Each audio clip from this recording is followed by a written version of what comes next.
QBs take the mic. What Tua and Josh Allen are saying today about offseason changes to the Dolphins and Bills. And live from Boston, delivering key changes the Nets must make to get Kevin Durant more space against the Celtics defense tonight. SportsCenter, 6 Eastern on ESPN. This just in, even if it's not a Woj bomb, it's a Woj exploding something. Tweeted an update on injured Sun star Devin Booker. According to Woj, sources say it appears unlikely he will be able to play in Games 3 or Game 4 in New Orleans. But the right hamstring strain is believed to be mild, and he isn't being ruled out of this opening round series against the Pelicans, depending on how long it goes. You can go to sleep by halftime. Suns are going to just, it's a late, you don't have to stay up as late for this one, Monica. You're not supposed to say that. You keep it on, but you fall asleep to it because you can drift in and out starting in the third quarter.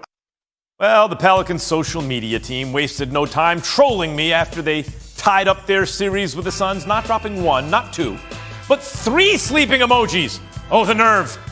Congratulations, Pelicans, on the win. That was a tremendous job getting Devin Booker's hamstring. I mean, come on.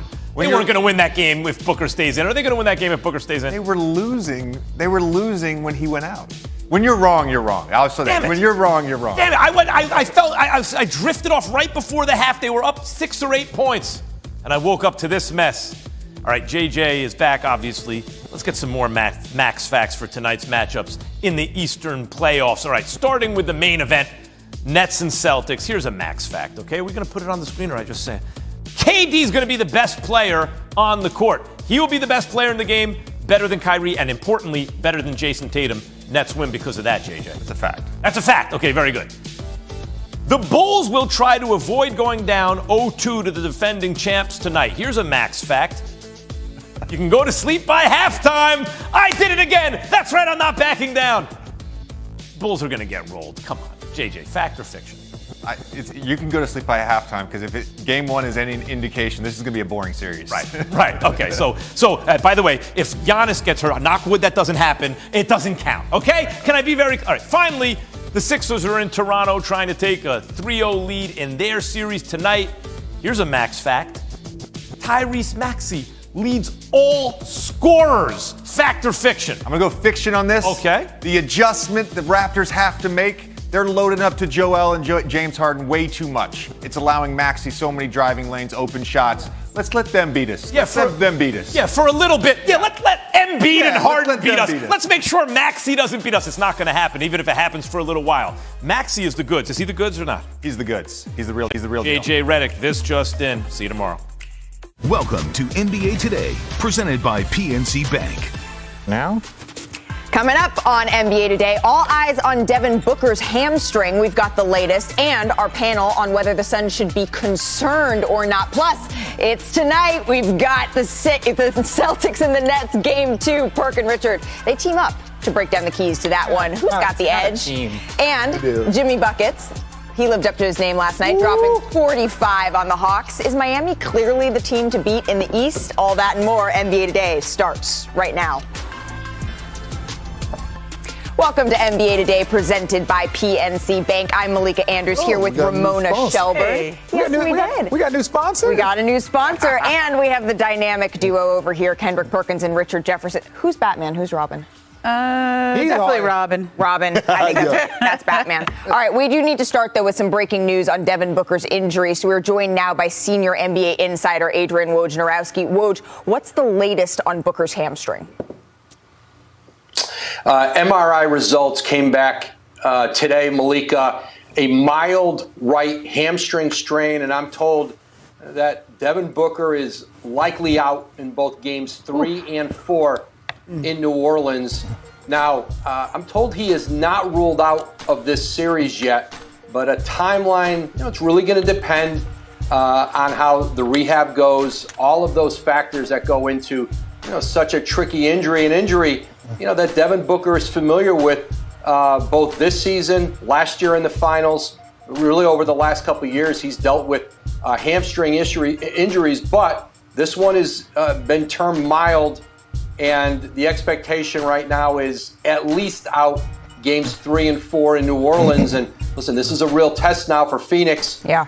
Headed back there 1-1, and they're going to have to at least get back to Phoenix here with the hope of getting Devin Booker back here in the next several days. Well, the silver lining, if you want to look at it that way, is mild, but missing games 3 and 4. That is a big blow to this Phoenix Suns team. Adrian Wojnarowski, thank you so much. Please stay close in case we get any further updates here. All right, so we have a lot to unpack here with Devin Booker. Oof. Out at least games 3 and 4, according to Adrian Wojnarowski. You put your head in your hands when you heard that, Richard. What was going through your mind? Well, for me, one, when you watch the replay, like he knew right away. Yeah. Like he went up and he just stopped.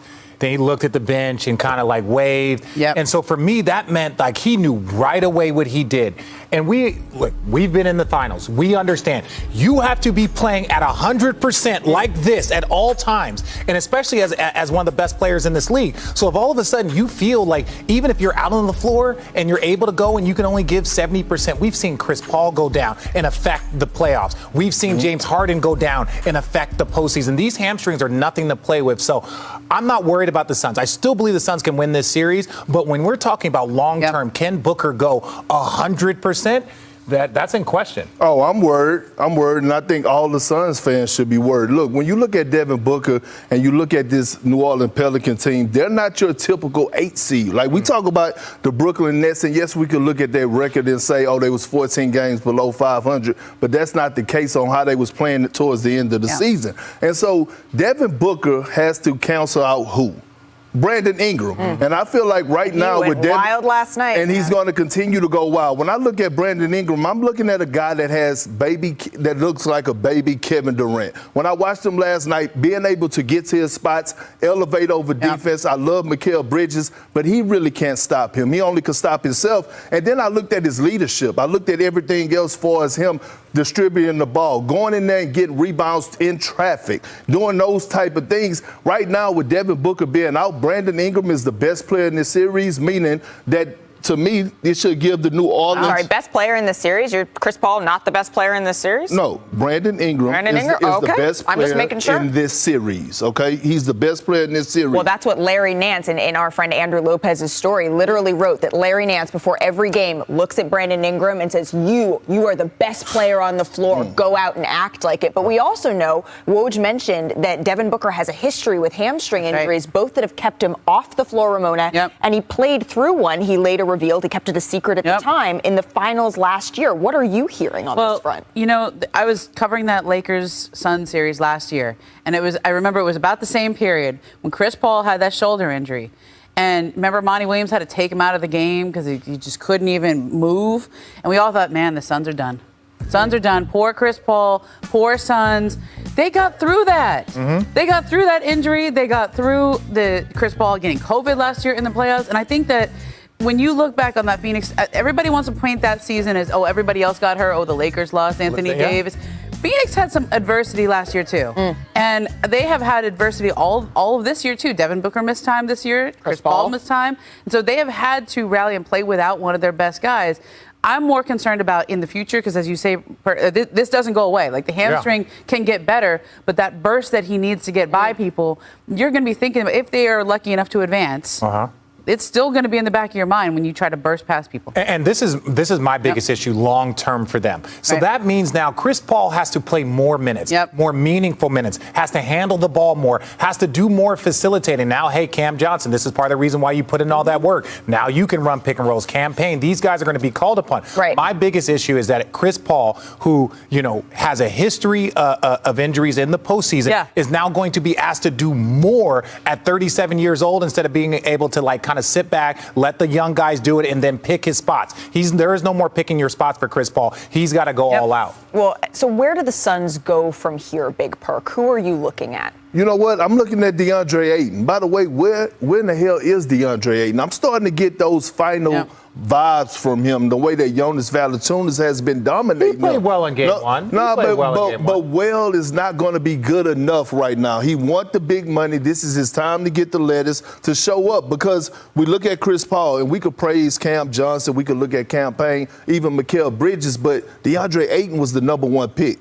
DeAndre Ayton has to go out there now. Yep. It's time for him to get those 20, 15, and 5 blocks in order for Phoenix to beat this team, which I don't think they will. Oh. Okay. Wow. We're not going to go that. We're not going to go. You're not going to disrespect the 602 No, like that. Richard, we're going there. But first, Big Perk, you were tweeting as usual, so I want to pull up your tweet here, and I need you to explain this to the entire panel what you were tweeting last night. So let's pull that up if we could. I must say, I'm beyond impressed with Brandon Ingram tonight. I know his stat line, 37, 11, and 9, but it was the other things. This young man is poised and, most importantly, a leader. Real talk. So what were you thinking there, and who are you picking in this series? Well, I was thinking real talk. That's why I didn't put carry on. Like, this was real talk. When you we're not carrying on here. We're staying. No, we're staying here because when you look at Brandon Ingram, and I just said this, he gives me those Kevin Durant vibes with his athleticism, the way he's able to put the ball on the floor, get to his spots, his mid-range jump shot, getting to the hoop, but making guys around him better. We heard Willie Green say this. He said, I didn't call plays at a period of time because I wanted to let Brandon Ingram cook. And that wasn't just because of him scoring the ball. That was him throwing lobs. That was him finding guys on time, on target. So when I'm looking at him and I'm watching his body language, his body language says it all. For a guy it's his first time in the postseason, he didn't get rattled. Like, he was embracing that moment. And then even in his post-game interview, no emotions, just laid back, chill. That's naturally him. But to me, he's ready for this moment. And I just think right now, he's actually the best player in this series without Devin Booker being out. And that's why I got the Pelicans winning this. Hey, Phoenix, in how many games? I got this going 7. I really, you know what? I got it going 7. But I got Brandon Ingram. Like Shaq said last night, he has made a name for himself, and I just think the spirit of this team, along with the pieces that they have, I got the Pelicans upsetting the Suns. All right, okay. For my people in the 602, don't worry, I got you. That's hot. It is Phoenix in 6. I do think that the Pelicans are going to win more games. I do think this, especially without Devin Booker, and you saw that half. You've seen that type of explosion, but the depth of the Phoenix Suns, it has been so important all year long. You know, I think I'm going to go with the Suns as well in 7, though. I think look, with no Devin Booker and they're going on the road now to New Orleans. This is a New Orleans Pelicans team, and I caught them when they played in the play-in game here against the Clippers. And all they were talking about was how much different they were with CJ and Larry Nance after they made those trades. Larry Nance was a guy they've targeted for years, okay? Yeah. They offered a first-round pick for him last year because they know how well he would fit in that lineup. He's been great for them. They see him as like their Draymond Green who can do everything. So I'm going to say Suns in 7, cautiously out of respect for what they did this year, out of respect. Hey, let's give them a chance. You don't sound too sure. Well, I don't sound so sure. I don't, because the Pelicans are that good. One important thing to remember, though, as Adrian Wojnarowski reported, Devin Booker right now, they're only looking at games 3 and 4 without him. Obviously, we know hamstring injuries, they linger, but he's not ruled out yet for those game 5, game 6, if it goes to a game 7. All right, I do want to stick with 1 seeds, though, because let's get some buckets like go, Jimmy Butler. Jimmy B. Me and my thirst insatiable. So we all big time. Face on my rollie all big time. A Butler barrage. All these years, blood, sweat, and tears, but I'm still here. Nothing can stop me. Jimmy Butler doing it all. 45 points. What a takeover. Elite two-way basketball. So I get the ball to JB. He's just a winner, and he showed that tonight. All right, the Heat, they took a commanding 2-0 lead. And the Hawks, they actually looked good early on. It wasn't they laid down. Good-ish. All right, good-ish. True or false? The Heat are the team to beat in the East. You know what? I'm gonna say this respectfully. No, it's in the East. Yeah. No, I can't. I can't just say it. Listen. I can't disrespect the Milwaukee Bucks and Giannis. I would never go against Giannis again. He taught me last year. This guy is just ready for the moment. And no disrespect to the Heat, but Giannis is just on a different level right now. He's right now you can make an argument that he's the best player in the world, the most physically dominant, the most, like, when you talk about healthy, I'm talking about you're not worried every time he falls down. Hitting his stride, all the things. Their team is outstanding. They might be the team that's playing best, the Miami Heat right now, and they can beat the Bucks because they proved it the year before they could beat the Bucks. So I think that matchup would be outstanding. But the Bucks are the team to beat, but the Miami Heat are playing the best basketball in the postseason right now. Agree, Momo? With those two, yes, but let's see how painful they're that was. They're not the most impressive team in the sense that they're not blowing them out. Okay, that was a close game until the end there, until Jimmy went on his own little run. But I think, to me, the team that we expected less from, who has overachieved, who has done more than we thought. GSW? No, okay, in the East? I think it's Philly. Like, didn't everybody was saying Philly? Oh, they're gonna lose to Toronto. No, not everybody. Not yours truly. Okay. You know what I'm saying? He was. Those two games have not been close. They have dominated this series. Let me really quickly. The only reason why when I looked at that series, I looked at Trae Young and I looked at Jokic, and they would both be the best players on that Toronto Raptor team. What? So I'm basically saying that to dominate a Trae Young team and be up 2-0, to dominate a Jokic team and possibly be up 2-0, that is better than anything that Toronto has. Let me ask you a question. What do Jokic have to do with this? I'm saying we're talking about the most impressive team. No, we're talking about in the East. It's the most impressive team. It's all basketball. We'll let him work on his analogy in the break. Game 3 versus the Hawks is on ESPN Friday. Those gestures, we all remember them in Game 1. He was also unstoppable on the court. He dropped 39 points in that game. And Game 2 is just hours away. So let's bring in our Nets reporter, Nick Friedel, who is on the ground in Boston. You were at Game 1 and the Nets practice in the last couple of days. Is Kyrie going to keep the same energy tonight against Boston? You know it, Malika. The Nets absolutely expect it. We asked Steve Nash this morning if he would like for Kyrie to slow it down in conversations with the Boston fans, and he had a pretty good answer. Would you like to see maybe just not react anymore and maybe see it gets put aside a little bit? I don't care. What did he have? 39.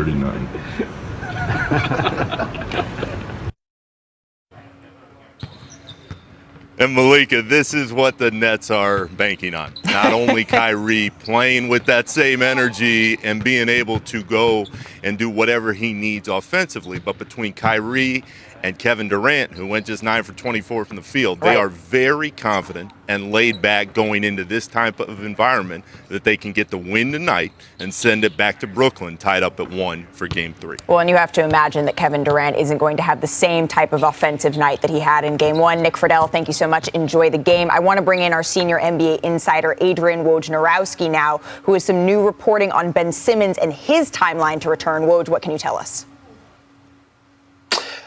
Malika, Monday, Game 4, Nets Celtics now looms as the most realistic target date for Ben Simmons to return. That's based on the work he's done so far this week and then how they expect him to accelerate here in the coming days. They've not ruled out a Game 3 on Saturday, but the expectation is Monday makes the most sense right now. If Ben Simmons continues to make this progress, he's been able to play pain-free. They still want to see more from him in these workouts. There's an acceleration that's going on for Ben Simmons as he gets on the court. He's playing against teammates now. But Monday, Game 4 is really looming now, is the time everyone will finally get to see Ben Simmons in a Nets uniform and an NBA uniform this season. Game 4 looming as the target return date. That's if everything continues to go on track, according to our Adrian Wojnarowski. Thank you so very much, Woj. All right, since we were talking about the Celtics and we're talking about the Nets, Big Perk, what advice do you have here for Boston fans going into Game 2? Oh, run the camera this way. First of all, look at this handsome 6'10", 350-pound Did they Photoshop that? No, they didn't. That's all natural. But here's the thing, right? To the Boston fans, I love y'all. Thanks for the wonderful years I was there. We won the championship, all that, etc. That don't even matter at this point. Today is 420, okay? I know a lot of people gonna be smoking the loud packs. I get that. But the one thing that you don't want to be smoking on is the Kyrie loud pack. Look, Boston fans, leave him alone because you don't have to guard him. The players do. And Kyrie is one of those guys that he's not affected and rattled by you chanting or saying crazy things to him. He actually embraced that moment and he actually used that for fuel. So I'm saying it because you want to be smart. You want to help your team get through this this series, and poking that bear is something that you don't want to do. Wait a second. Hi, Boston fans. It's me, Richard. You remember? I beat you in the conference finals to go to the NBA finals. You guys were chanting some fairly unsavory things to my guy, Jason Kidd. That did not work out well for you either. And then, Bron, they don't like Bron. That didn't work out well for them a multitude of times. Sometimes it did work out for you, but Boston fans, chill out. But what me and my guy, Big Perk, are going to do, we are going to break it down. And look, I want to give a little shout out to my guy, Perk, right? Today, I haven't seen him in a couple weeks. Today is the first time that he didn't have to walk through the door sideways, right? Today, he could walk straight through. It was beautiful. So I want to give my guy a little credit. Ratings might go down if I can't keep making fat jokes. So this is what we're going to do. We're going to go down. Who is the bigger factor in this game? Is it Durant? Who you got? You know what? Starting off, I got Jason Tatum. And the reason that I have Jason Tatum was because in that game, he was the best two-way player. Meaning not only was he getting buckets, but he was playing great defense on Kevin Durant. Yes, he was. And we know that Kevin Durant struggled, so we know that Kevin Durant is going to look to bounce back. With that being said, I need to see if Jason Tatum is going to be consistent on the defensive end of guarding. We're talking about being the biggest factor. I think it's going to be Kevin Durant for the obvious reasons. That man is unstoppable. He even admitted he was going too fast. He needed to slow down. His counterpart was rolling, Kyrie, so I'm looking forward to see what he does. All right, bigger factor, Kyrie or the crowd? The crowd, RJ. I just said why. Look, leave Kyrie Irving alone. Just leave him alone. Like, if you leave him alone, I'm not saying that he's still not going to go out there and play with that fire, but you might be able to put him at ease and he might get lackadaisical. Look, this is the only thing I'm saying. Leave that man alone. Leave that man alone. Look, you won the game, yes, but it's not because you guys were heckling Kyrie into a certain, performance. He played outstanding. All right, bring it back. Can we bring it back? All right, Nash or Udoka? You know what? I'm going with Steve Nash. Hey, we finally agree. We finally agree. I mean, we've been on one together. Okay, we'll be on one later. Let's go. I'm going with Steve Nash. Steve Nash have to do something instead of standing up there looking like a statue, like he did in Game 1. In-game adjustments, making certain moves, certain personnel, having your substitution patterns right, Steve Nash, because right now, Ime Udoka is looking like the veteran coach, second-year coach, and you're looking more like the rookie coach. Oh, okay, you have to bounce back. See, what he's saying, I'm saying it in a very different way. The team that loses typically has the advantage in the next game, because the team that wins, they're going to keep things, little tweaks, but the team that loses, they make the bigger adjustments, so I'm going to give the advantage to Nash. All right, bench, who you got? You know what? I'm going with the Nets. I'm looking for Steve Nash to mix it up a little bit. Claxton got his feet wet. I thought he played pretty good. I think Patty Mills will come off the bench and provide a spark. And I wouldn't be surprised if Steve Nash might mix it up and throw in a little Marcus Aldridge or Blake Griffin in there for a little bit. Yeah, see, I still like the Boston team. Their team has been together. They are a united front. They have been playing great basketball from start to finish, and I really love the way they've been playing since the first of the year. All right, winner, who you got? I'm going with the Nets. I picked this game to go 7 series. Look, they're down 1-0. Like we said, Kevin Durant is going to bounce back. I feel like they lost the close one. I feel like they got a lot of confidence, and I feel like they're going to pull this win out. See, I'm going to go with the Celtics, but the only reason why I'm going with the Celtics is because I think they're going to come out. They felt like they turned it down. Hear me out, bro. I still think that this is going 7, and I think when they get back to Brooklyn, and all of a sudden you maybe get some Ben Simmons, that's what I'm talking about. Malika got something to say. The Bulls, they look to even their series against the champion Milwaukee Bucks, but they're going to need more from their all-star DeMar DeRozan. He shot just 6 for 25, 18 points in Game 1. That's after he averaged 31 a game against Milwaukee in the regular season. And Luka Doncic remains uncertain for Thursday's Game 3, with the Mavs and Jazz tied at a game apiece as the series shifts now to Utah. So without Luka in the first 2 games, Dallas scored 6.5 points below their regular season scoring average. Here's Luka Doncic about an hour ago. I mean, I don't know if I'm going to be 100%. I think that's tough right now, but, if I'm ready and there's no risk of injury, I'll be out there. Yeah, he looks great. He's looked great through the process of rehabbing, and so again, this is just another step. And now we'll see how he does, and tomorrow we'll see. Get ready for shoot around and see how he feels. All right, so feeling good, but still not sure about Game 3. Hey, here's Luka Doncic earlier today. This was shot by our Tim McMahon. You can see him there getting some shots up. I mean, that's something. That's more than he's been able to do. And we know that these are some tricky injuries. Suffering calf sprain, that's hard to come back from. So we'll see if he's able to play in Game 3. I now want to welcome in Zach Lowe to our show for the first time today here with Ramona Shelburne. And you two are some of the most informed reporters in the NBA. Yes, I'm going with that. So, Ramona, I'm going to start with you since Zach's making this face. What are you hearing on Luka Doncic?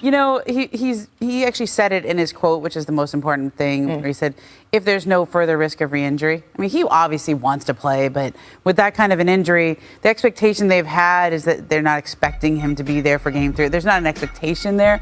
Maybe he can talk his way into it. Maybe he can push to go, but I think the sense is they can give him some more time.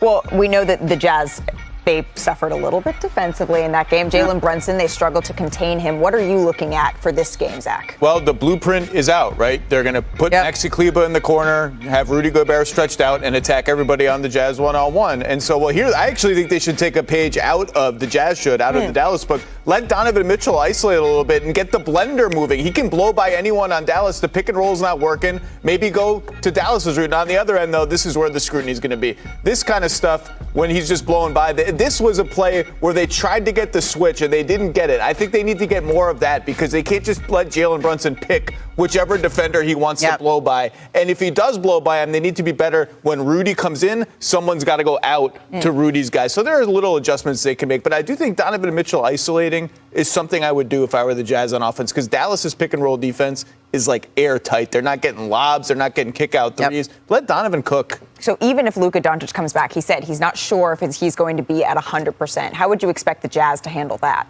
Can they? Well, that's a whole different ball game. Like Luka, the Mavs with Luka are a whole different team. Even 50, 60, 70, 80% Luka? 60, 70 is rough, 80, 90. I mean, look, you're going to get 70 Luka pick and rolls in one game. And in the regular season, when Luka was on the floor, the Mavs got anything they wanted offensively against Utah. Everything, every kick out three, lobs to Dwight Powell, who's been invisible without Luka because he needs those lob passes. So it would just be a matter of how effective he is at those step backs and floaters and pivoting shots he's so good at. Well, let's go from the west to the east now, Ramona. We have Toronto and the Sixers. That series is shifting now to Toronto. How much is Joel Embiid thinking back to the last time he played this team in the playoffs? Okay, so we all know the scene. We can picture it in our heads. Kawhi Leonard hits the shot. Bounces the bounce forever. of God, okay? And Joel Embiid is walking out of the arena crying. We've seen it. That was one of his lowest moments in his NBA career. And I think, from talking to Joel about that series and about the way Toronto's played him over the years, the way they have defended him is really what got him to change his game, to add to his game. He worked on his face-up game. He worked on being able, because what Toronto does to him is they just throw the house at him, right? They double him so easily. He had to combat that. And he's had so much experience with this over the years because they've had a lot of battles with Toronto. He has a lot of different actions that he goes now. He's catching the ball deeper now. He goes earlier when he catches it. He's doing a lot more dribble handoffs. And I think it's he's made those adjustments because he's so familiar with that opponent. Now it's on the Raptors to adjust to the way he's adjusted to them. Well, we know that there's no Matisse Thybulle because he is not fully vaccinated. Zach, how do you expect that to play out in this game? First of all, you're dead on about Embiid. And I actually think part of the Embiid-Nick Nurse free throw thing is he's like, well, can you just play me straight up? Because it's more fun for me that way. Otherwise, you're going to foul me all the time. He doesn't like these double and triple teams. As for Thybulle, it's less about Thybulle. Thybulle played 10 minutes the other day. It's less about him. The doc did a little something different in order to prepare tonight. He also his lack of shooting for their offense. And so it's less about him to me than it's always the trickle down effect. Who's going to take his minutes? Is it more Shake Milton? Do we unleash the Korkmaz off the bench? Do they play George Niang and Tobias Harris together? And the one thing he did really well, Thybulle, in Game 2, I thought he's their best defender on Fred VanVleet. And if you take the head of the snake off the Toronto half-court offense, they just can't score. And so now it's about who's going to step into those shoes. All right. I know. I can feel it already. Somewhere, Richard and Perk are rolling their eyes at me, but we've got to talk about the Lakers for just a second here. Because you can hear them saying no. Before we wrap this up, winning time. Wait, can I do the LeBron thing where I put the iPad over my face? It's not this year's Lakers. It's not this year. Yes, Jerry West. Some feathers have been ruffled. What are you hearing on that front? Yeah, well, his lawyers yesterday, Jerry West lawyers, sent a letter to the creators of the Winning Time show and HBO, basically demanding a retraction and an apology for the way he's been portrayed in this. Now, it's important to note, demanding a retraction and an apology is not the same thing as filing a lawsuit. A lawsuit is very complicated. I just heard back from HBO, they're not going to have a comment on the lawsuit on the letter that they sent. Yep. But, look, he wanted his say here. And he had a lot of people chiming. Kareem had a statement. He had a lot of people who worked there saying a lot of the events that should have been dramatized in the show didn't happen, and he feels very injured by them. He's portrayed as raging. There was a scene there where they basically said he was drinking at the office, and those things didn't happen, which happens in these types of shows. Sure. And he's really...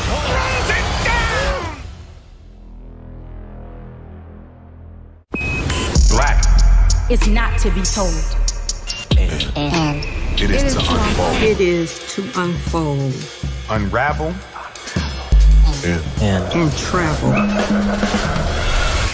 To places you ain't never seen. And that's just off top. Yeah, like that, okay, baby? Blackness in food and at home. In the Andscape. Tonight on SportsCenter at 6 Eastern, weighing the impact of Deebo Samuel's request to be traded to the 49ers. Plus, AFC East QBs take the mic. What Tua and Josh Allen are saying today about offseason changes to the Dolphins and Bills. And live from Boston, delivering key changes the Nets must make to get Kevin Durant more space against the Celtics defense tonight. SportsCenter, 6 Eastern on ESPN.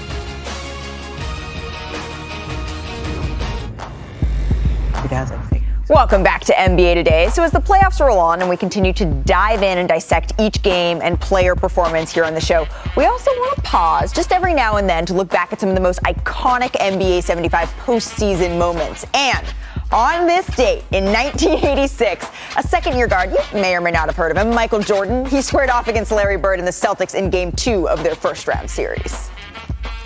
The question is, can one man beat the Lakers, or do you need a more diversified attack today? Well, we're playing the Boston Celtics, Pat, but I think it's going to be more of a five-man game. Air Jordan's getting ready to take off. The problem is the runway is in Boston. Holy Toledo, I love it. Basket, good, and a foul. Here he is, the move and the basket.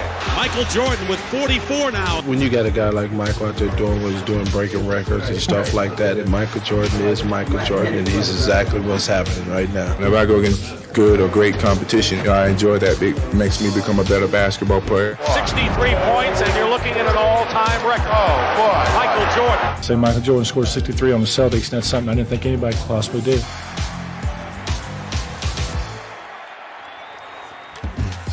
I mean, we decided that wasn't enough Michael Jordan in today's show, so we're doing a very special Michael Jordan Top of the Top powered by Coinbase. Did you get that, Perk? Powered by Coinbase now. Coinbase. Put some of that coin. All right, Some of that coin. green light. Can you guys guess which one this is? I'll give you one hint. It goes a little something like this. Oh, the little. We're going to do a count to see how many of these highlights Malika was born during. I'm going to say. Not this one. Not this one. 0 for 1.